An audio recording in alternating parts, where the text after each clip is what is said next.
Hey, I'm Tyler. And I'm Katie. You're listening to Not-Stalgia, the podcast hosted by two highly intelligent performing dogs. You know what? How would anyone know? That's a good point. It's an audio medium. No one's ever seen... I guess they've seen our hands when we do, like, video content. Rarely. On rare occasion. Most people have not seen those videos compared to how many people That's listen, true. though. Go look at the analytics, Kate. Yeah, go watch our videos. Okay. Ruff. On our YouTube channel. Yeah. Kate, have you ever seen... There's a voice that keeps on calling me down the road, that's where I'll always be. Every stop I make a new friend. Can't stay for long, just turn around and I'm gone again. Maybe tomorrow I'll wanna settle down.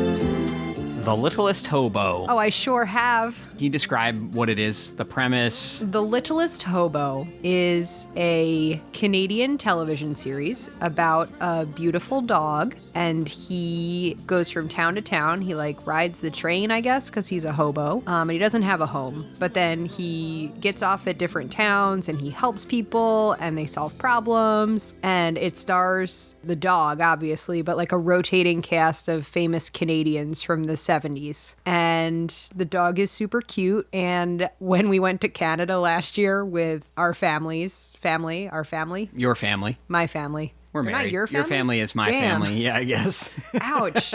So when we went with, I guess, only my family for a trip to Canada last year, we were in Alberta in a hotel. We were trying to figure out what Canadian television we wanted to watch. But this was at like 5 a.m., It was 6 like a.m.? it was like bizarre times. First thing in the morning. We were a little jet lagged, and we put it on, and it was a choice between the highlight reel of the Calgary Stampede, which we watched for a little bit and was super, super fun, or The Littlest Hobo. Those were our two choices. That's how we discovered it. We had never seen or heard of The Littlest Hobo before, and it was just on every morning. Everybody was just glued to The Littlest Hobo every morning. It was great. It was pretty interesting. Okay, so there you go. You know all about it. The backstory is pretty interesting, I think you'll find. I didn't know that there would be any meat on the bone of the background, but there really is. This got on my podcasting radar, on my real life radars because of that trip, but on our podcasting radar, I wanted to do more dog stuff because we got an email a while back from a listener we've dubbed Beanie Baby Tony. Beanie Baby Tony, hi! Saying that we should do more dog movies. This is not a dog movie, but it's a dog show. So in my effort to do more dog stuff, that's how we landed here. Thanks, Beanie Baby Tony. So the story of The Littlest Hobo starts with Chuck Eisenman, a minor league baseball player whose career in the minor leagues spanned 1940 to 1958. That's a long time to be a minor league baseball player. And he didn't even stop because he got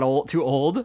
He stopped because of the dogs. So there's a gap in the middle of that long career, though, for when he was serving in World War II. Okay. He was stationed... As one does. As everyone did. He was stationed in London, and because he was a baseball player, his job in the military during World War II was to oversee the athletics department and organize military baseball games. Okay. Something like It's it for never morale. occurred to me that existed. Fascinating. That probably would be like when you get drafted into the inevitable Iran war. Oh, and do you think that... You get dropped down basically into the Strait of Hormuz. Like, your job will be to make a podcast to raise people's morale. Like even worse Good Morning Vietnam, but it's my podcast. Yeah, it's called Hey Hormuz. This is really bad. This is a bad idea.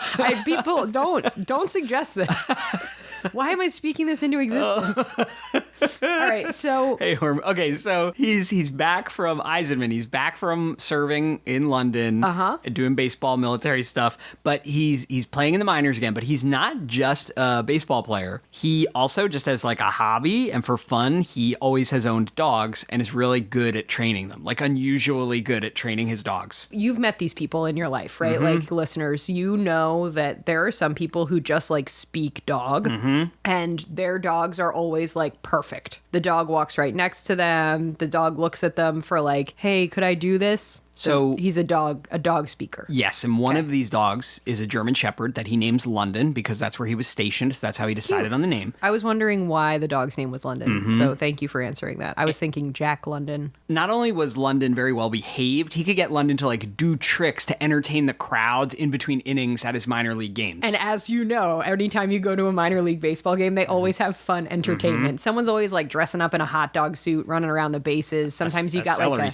a monkey riding a dog. dog. Amazing. No notes. So London's like running the bases, doing entertainment, and Life magazine did a story about Eisenman in London in 1955, and that got him some notoriety and attention. And then a movie screenwriter named Doral McGowan read the article and was like, oh, I should write a movie about a dog, and then we can hire this dog to be the dog in my movie. That's incredible. That's the dog equivalent of like, you know, when you would be like at the mall in the 90s and they'd be like, Tyra Banks, we've discovered you at this mall in the 90s. Like, and instead of getting labor trafficked, it was actually a modeling agency. The movie that Doral McGowan writes is called The Littlest Hobo. The dog in the movie is played by London, and in the movie, he rides the rails like a hobo, as you said, and arrives in a town where he solves several problems for different people. I think he saves a sheep or a lamb or something from certain doom. He helps people out. It's kind of Lassie-esque. He does some accounting. And that came out in 1958. So The Littlest Hobo movie is the earliest origin of this, 1958. Now Eisenman is able to quit baseball, which again, he was getting old to be a baseball player, period. But he's able to quit baseball, and now he can breed and train dogs for movies and TV full time.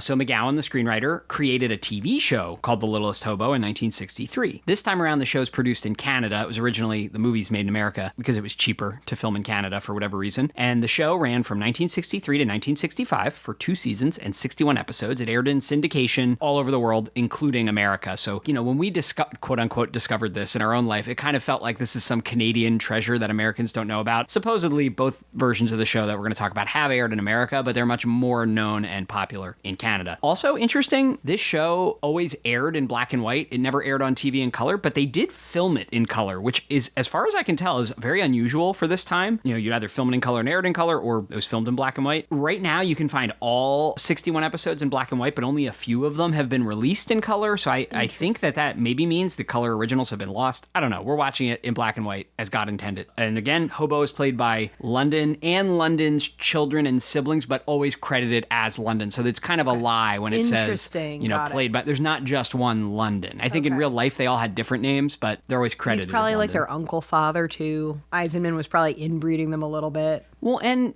8 years have passed since the Life magazine article. Like, London's going to be getting old, too, How long's a German Shepherd in its peak physical condition? I don't know. Okay, so series ends in 1965, but then there's a revival show, and this is the one that we saw. This is one that was airing currently in Banff in Canada. The revival show ran from 1979 to 1985 for 6 seasons and 114 episodes. Again, the dog is still credited as London, but by now, London might be dead. Yeah. I could not find proof anywhere one way or the other. Grandchildren, niece, nephews. Right. Anyway, the revival show of Littlest Hobo aired on CTV in Canada and syndication in the United States at the time. We already told the story of how we encountered it, so here's what we're going to watch. From the old show, the 60s show, we're going to watch season 1, episode 2, Die Hard. Die Hard?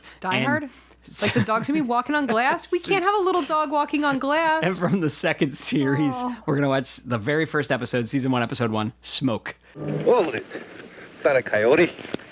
It's a tame dog. I don't care if he's got diplomas from Yale and Harvard schools. He ain't gonna come nosing around my diggings. And that goes for anybody with him. How about this theme song? It's very, Like Johnny Cash. Yeah, it's a little Johnny Cash. Die Hard, starring the dog. Part of his notoriety, the dog, is his marking. His marking is very distinct. Yeah, he's being a very good dog. He's a very special boy. They probably, in order to keep those markings, had to inbreed him just a little. Yeah, oh, definitely. They call it reverse markings for some reason, or his color's inverted or something. I don't know. I'm just glad he has enough to eat and drink, He seems happy and healthy. He's good at scrounging, and I think he helps so many people, They give him a little treat. Yeah, if one's available. Cue the mischievous woodwind music for this little pup. Oh, They this little accidentally, guy. Yeah, they had to disconnect this one problematic train car, and unfortunately, it was the one he was in. Well, he's got to get off now. He's got to go help somebody, Well, where was he going? His trip's been interrupted. He was definitely on his way somewhere. Well, Greenville looks like it's seen better days. Who says only now are we in the era of prestige TV? Extremely clearly labeled water really made you laugh. The barrel that just has the word water painted on it. This dog is doing great dog acting. Like, it is up there with the dog in The Thing. What do they do in Greenville? Do they just farm dirt? Look at these two guys. These are two prospectors, I guess. What do you think these two's relationship is? The lighthouse. Oh, there's a knife. Oh my God. All right, this is not a healthy work environment. No. They're But like there's out no here HR. digging, And No. then the one guy takes out his switchblade, and the older guy thinks he's going to get stabbed, but it's really just to dig out a splinter. There's no HR out on the Canadian prairie. This is before AIDS, I guess. They're like, yeah, let me just use the knife that I use to dig my splinter out, to dig your Yeah, splinter there's out. no universal precautions here. A lot of anti-college boy sentiment. Well, you know who I bet would really like whatever that food is? The Hobo. They're just fighting over their beans now. It is a lot like the lighthouse, isn't it? It absolutely These two is. guys just in their remote location. Just insane 60s TV performances. This guy, the like angrier older guy, is hilarious. Everything he says, just Now he's gonna insane just line reading. shoot a dog. He saw the dog and his first reaction. He's so mad all the time. He's like, that's a coyote. And the other guy's like, that's not a coyote, it's a dog. He was like, I don't care if he's from Harvard. I'm going to kill him. Like, what? What does that mean? Oh, great. If he was already upset about the younger guy eating all the beans, what's he going to do now that the dog's here? I feel like that dog could eat quite a few mouthfuls of beans. Just wolfing him down. The dog actor does look like he's having fun on the set, you know, because I always worry about like 60s. Yeah, I don't know how Dog Eisenman actors, you know? treated these dogs. Yeah. I have no idea. Just casually aiming a gun at his coworker. His coworker's abdomen, not even like his feet. There's important stuff in there. You know, it's really rude spilling that water because then it's a complete waste. He really doesn't want this dog to have water. How's the hobo going to help them with their interpersonal relationship problems? This guy's real sweaty. All right, so now he's like anti-Native American also. Yeah. I mean, yeah, well, this guy's obviously, they're making sure we understand he's not a good guy. He loves to point this gun at the other guy. London's like, your trigger discipline is bad. You know, the hobo's like, who needs more help? This angry old man. Well, he had the chance Or this to like leave, well-regulated, like well-educated Native American who has like, he's doing the thing where like someone's in your face and really mad at you and you just like remain calm and it just makes them madder. Yeah. So kudos to the hobo for... The hobo is doing this at great personal risk. Yeah. So the hobo has to help solve this guy's anger problems, anti-intellectualism, anti-Native American bigotry, and it seems like there's a lack of food and water here as well. It's a classic Maslow's hierarchy of needs. Is this pup going to heal him? I feel bad for this little pup actor because he's getting yelled at and he doesn't know why, you know? In his defense, the shots of him reacting, he probably wasn't really being yelled that's at. true. No one's ever brought me my hat before. I feel my heart softening. He is such a cute little guy. The old man or the dog? Why is he screaming every line? This guy's driving like 70 miles an hour on this Canadian prairie gravel road. I've never and he's seen- just screaming the whole time. Such shaky camera work, too, from this era. It's crazy. The camera operator's holding on for their life. Oh, yeah. Oh my God. No.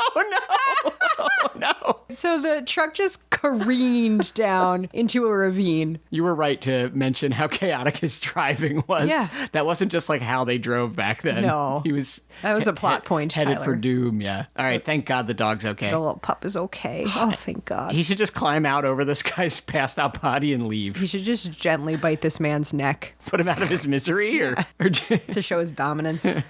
This older man has clearly been in several car wrecks before. He's like, oh, all right, we'll just get out of this car and just wreck to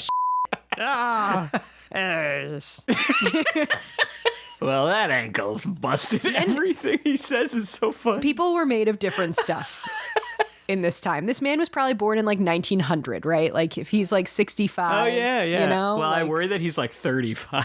He just looks like this. All right, so he's got several broken bones. Did you just blame the dog for this car wreck that they got in? I don't know what your name is, but it sure ain't lucky. Like the dog's like, you would have crashed. Even worse if I wasn't here. Don't blame me. The performance challenge for the human actor to have to carry this whole thing without, you know, like a talking dog or something is kind of interesting. Do you think the hobo's going along because he's like, well, the man will die soon and I'll get to eat him maybe? It's possible. Yeah, he's kind of like... This looks pretty dire. I wish we could see some behind the scenes footage of this man being nice to the dog. I bet you get to the end, you'll get to see him be nice to him once he's had a change of heart, a Grinch-like transformation. I think this is the healing our attention spans need. Yeah, maybe. Just this extremely long sequence of these two walking across basically a desert, no dialogue, Just a man and dog. I love when a dog walks up something very delicately. like a steep thing like Yeah. this, but with ease. Oh, not so sarcastic now, are we, sir? Now that we're using the dog to pull us uphill, now that the littlest hobo is going to save your life. Or is he digging his grave right now? Uh-oh. He's delirious. Look, the dog dug for water. Amazing. This dog has a weird supernatural intelligence, though. I'm scared of it. Too bad the life straw hasn't been invented yet. Oh my god, it's the gold.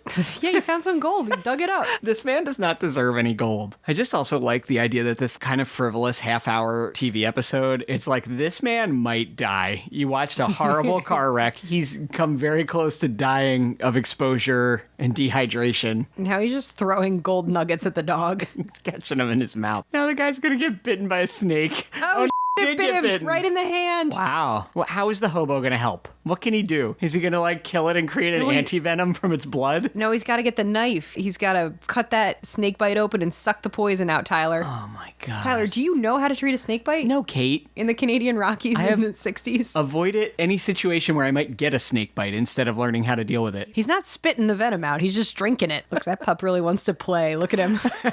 This guy's down for the count. I'm not saying he deserves to die, but like, does he deserve to live? He's getting more help than he has ever given anyone. Yeah. Oh my god, this pup ran for so long. He found civilization. He's barking. So he found the prospecting buddy who was like roundly abused by the old man. Yeah, the one he drove away. He forced him to quit by his abuse. Luckily, the man's distinctive belt buckle was still around the hobo's neck. Time's a waste in here, guy. He's like, oh, a gold brick. He's deciding, maybe he's dead? What? Yeah. Kind of a weird, okay, there we go. I think it's supposed to be a little moral dilemma. Should he save the evil guy or just take the gold? But all right, so the old man has had an epiphany. he finally learned a lesson in the last 30 seconds. Oh, and now the dog's like, I gotta hightail it. I'm out of here. I don't want to. Heard the train beeping? Yep. Beeping? Tooting? Yeah, he heard the train tooting, jumped on, boom, closing credits. Bye. He resolved their bad working relationship. He found the gold. He solved literally every problem both of them had this episode. Yep. Incredible. Off to the next town, Kate. Healing America. I think we need the Littlest Hobo more than ever he's right in now. Canada. He's a Canadian dog. I still think we could use him. Doc, can you fly a plane? Goodness, no. I've only been up a few times in my life. Why? The parachute in the rear. You can land it. I can jump with the attitude. Sorry.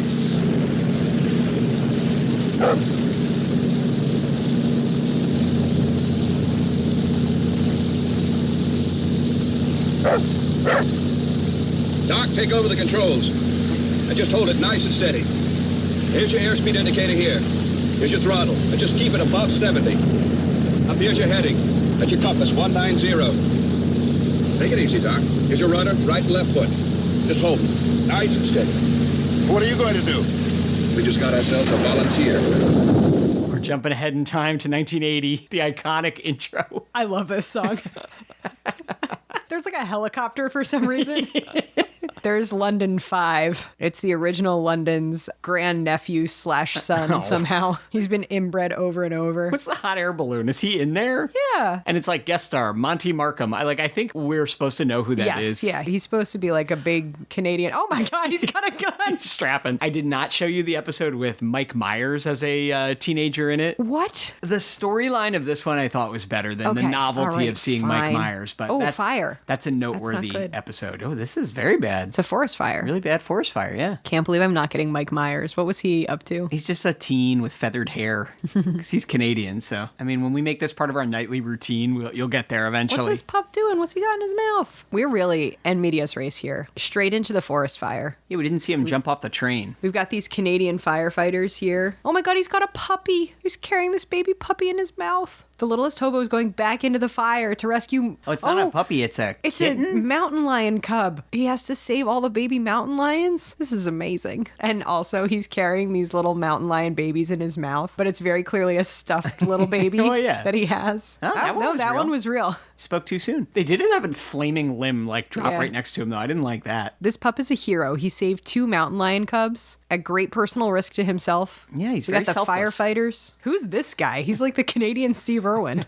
And no explanation of what the hobo's doing here. He just Nope. emerged from the He forest knew. fire. He knew that there was a problem. He appeared. How up does your life have to be for the littlest hobo to appear in Yeah, your if you life? see him, you'd be know? like, oh, man, I need the help. But it's like getting cast on Queer Eye. This pup is really loving these pets. Look, he's getting a loving pat from the Forest Service guy. I thought he was about to answer the phone. No, he's brought a blanket for the baby cubs. This dog can do everything. He's a good pup. There's always a snake. Oh, it wasn't a snake for some reason. It was a bear trap. that she almost just stepped in, this lady. So there's like a guy, Mr. Rooker, who's out here selling bear traps and super rat killer poison with warfarin. You could just get that. Yeah, it was the 80s, Tyler.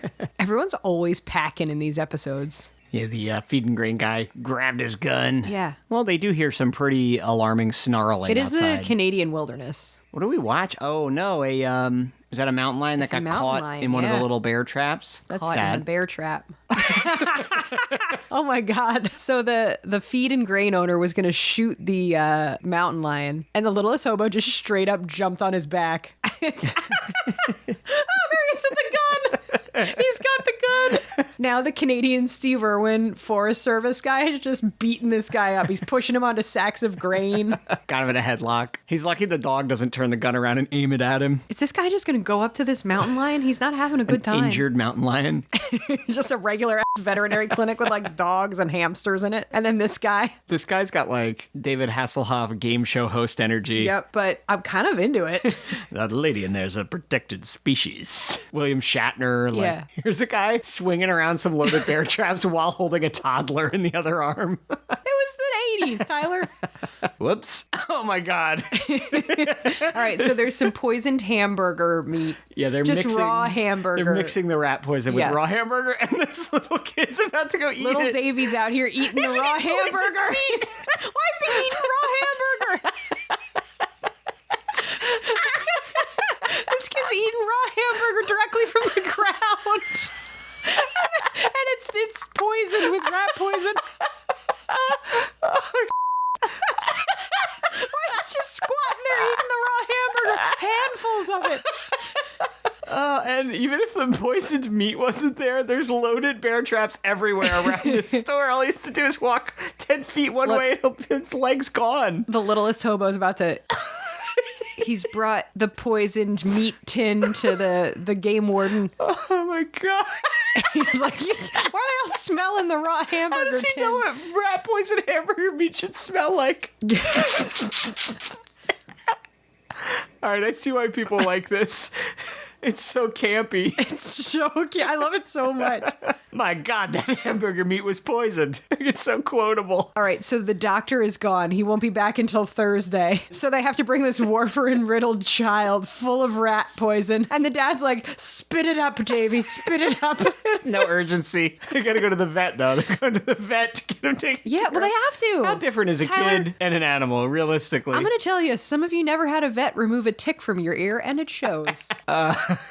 To be fair, the vet was your close family friend. I had a tick stuck in my ear. We called him, came over, took it out. Again, though, that story's different if the vet isn't your grandfather's best friend in the world. You know, it's just, They needed someone I trusted. what are they going to do for this kid? Well, they're going to fly the doctor in from the next town over. What's they have the to. doctor going to do? I thought it was like a relic of the 60s that the first episode we watched had like extremely near-death peril in it, but Yep. now it's even worse in Yep. the 80s. It's a little boy. Little Davy ate the poisoned raw He's hamburger. on his deathbed. They're all mad at the grain store guy for poisoning the burger meat, but no one's like, why did the dad leave the toddler outside? With the poisoned burger meat. like, why wouldn't he just bring him into the store? It was the 80s. They're like, we can't be mad at the father. He was doing his very best. They were like, it's a miracle the father was spending time with his son anyway. Oh, now the dog's in the plane. Co-piloting this, the plane they dumped the water. Yeah, they it's used to dump the yeah. water on the fire. Yeah. This is why there's a helicopter and a hot air balloon in the intro. Not only does he just come from town to town and save everybody, he also is a master of all forms of transit. Like, if the guy flying the plane passed out, I have no doubt the dog could land it Oh, yeah. successfully. It is just Lassie, I guess. But it feels like Lassie elevated it to a whole nother level somehow. All I can do is pat him with a cool cloth. She's got some spray cheese on a tongue depressor for Davy. Just put a cone on him so he won't, if he wakes up, he won't eat any more meat. His little arm can't get it around into the cone. Oh my God. They're like, we can't land the plane in this storm, but there is one parachute.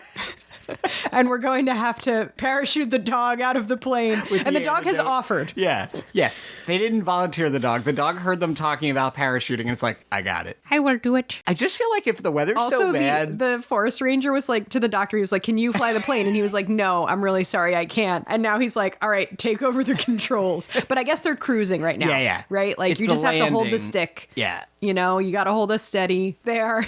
I can't believe I'm watching this. They're outfitting the dog with a parachute. He's got the antidote strapped around his neck. How's he going to pull the cord? If the weather is so bad that they can't land, isn't parachuting also, like, going to be insane? There he goes. The parachute is deployed. They parachuted the dog out of the plane. There he goes. Look at him go.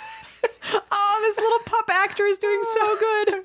Whatever way they've filmed this, the close-ups of him in the parachute rig. Oh, my God. This is absolute insanity. What do you think they did here? A stuffed dog on a parachute? I think so, because look, they have this, but Like that, the wide shot? Yeah, I don't the know. wide shot Oh is. my God. Oh my God. The wide shot is definitely a stuffed animal. Oh look, he's got to free himself from the parachute now.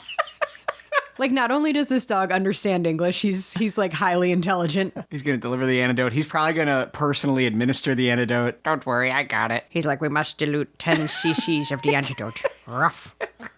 Like, now he's going through the rivers, all to help little Davy, who couldn't be trusted not to eat raw hamburger from the ground. I'm just going to say, I think the vet should probably start stocking the antidote to the rat poison. I don't know if I would show my face here as the supplier of the poison. Yeah, the guy who poisoned the meat in the first place. He's like, here's some flowers. I'm sorry. If this mom doesn't spit in this man's face. Yeah, I want it to be like Jaws. The guy playing Cal Rooker has beautiful skin, though. Very smooth. Oh, little Davy's creepy toddler hand is moving. Thank God. Your maternal instincts are showing. I'm hungry for a burger. Please, mother, some more raw hamburger. I think Davy suffered permanent damage. Yeah. His organs are all liquefied. Yeah, the vet's like, he's going to be okay. Like, how does she know? This dog brought these two together. Yeah, look. He ran away because his work is done. You know, the loss of the dog for this guy, I feel like is pretty big because this dog has been so helpful. I would want to keep him forever, you know? Yeah, you would never stop talking about this. If you're like, then I parachuted the dog out of the plane. He wanted to.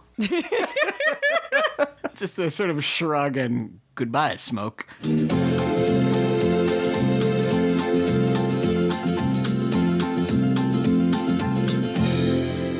Oh, that ruled. Incredible. I literally have no notes for this show. It's perfect. I just love that it's all available, including the movie on It's- YouTube. We might have to watch the movie. This was so fun. This was so very fun. Yeah, what do you think? I had a great time. I liked the black and white version. I thought that was hilariously overacted and super fun. And same for the color version. Absolutely. Yeah. And the dog is doing such good dog acting, and the people are doing such bad people acting. I loved it. The I loved 80s it. version in particular is like an even more campy. Yes. Like the 60s version, I don't think is quite as self-aware. Like they know the premise is a little goofy, obviously, because Yeah. it's goofy and the acting was over the top. But the 80s version was just so ridiculous. But they play it so straight. It's like really ingenious. It's a treasure. This is know. a treasure. You got to find it. It's on YouTube. I mean, it's free Just on YouTube. go ahead. It's the Littlest Hobo YouTube channel. They officially have released all of it. It looks It's incredible.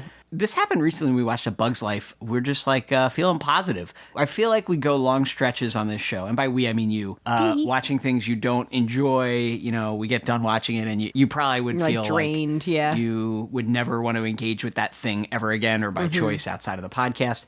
But something like this and A Bug's Life have just put us both in great moods after watching, which is a really know. good feeling. Yeah, it is a good feeling. So Littlest Hobo, it's a campy masterpiece. And I feel like we were like half watching it when we actually found it in real life in Canada. I didn't even see quite how over the top ridiculous it could be. So I'm really glad that we watched these. So thanks, Kate, and everybody out there. The Littlest Hobo, if you've never heard of it, go find it. If you've seen it a long time ago and haven't seen it in a while, go rewatch it. It rules. It's super fun. See you next week. Returning this fall to CTV, the family adventure series Littlest Hobo. Until tomorrow.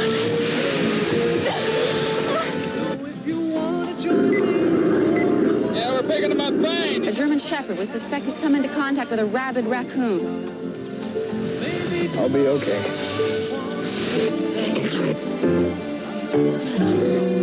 just keep moving. Littlest Hobo, tomorrow on CTV.